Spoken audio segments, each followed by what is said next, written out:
That's crazy. And that's why it really bugged me that they got into this business.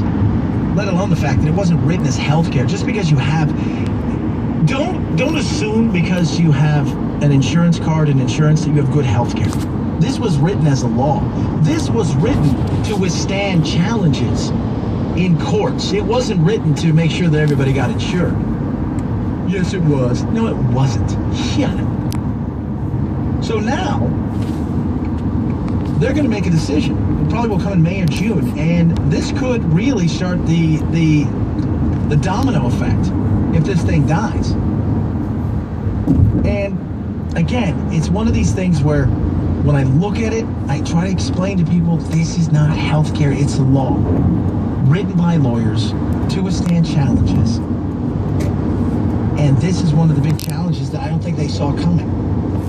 Because I think they assumed everybody was going to set up their own little thing. And a lot of states, mostly Republicans, said, nah, we're not going to do it. Sorry, not going to do it.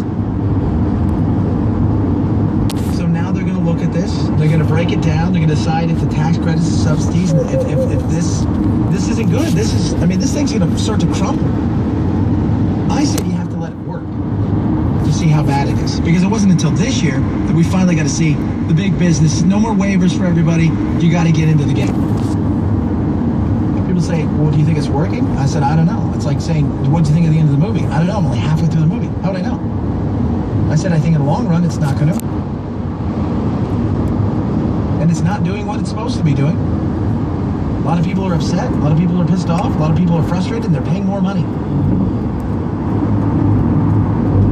So we'll see.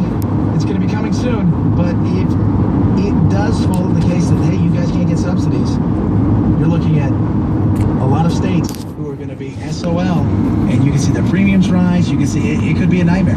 I've always thought their main goal was to get into the business so they can eventually break the business, so they can eventually move to a single payer. Having been in a single payer, having been in socialized medicine with living in England, I'll tell you this, it's a nightmare. Don't wish it, don't want it, and I don't suggest it. I have a question.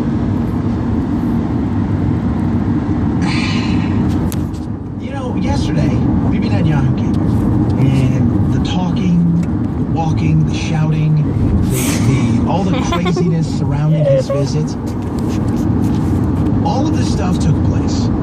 All of us talking about a deal with Iran. But I heard nobody actually say, hey, what if it doesn't happen? What's our next step? Like, what is the next step if we don't get a deal with Iran? What is the next step? Now, while the president may be looking for a legacy, I'm hoping he's not that stupid as to take any deal that's out there, and I don't think he is. I think he'll give a lot more than Israel would want, and probably the American people would want, but I don't think he's going to take something so stupid as to put everybody's lives in jeopardy.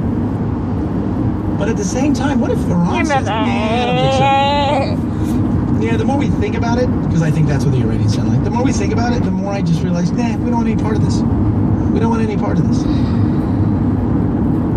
What are we going to do? More sanctions?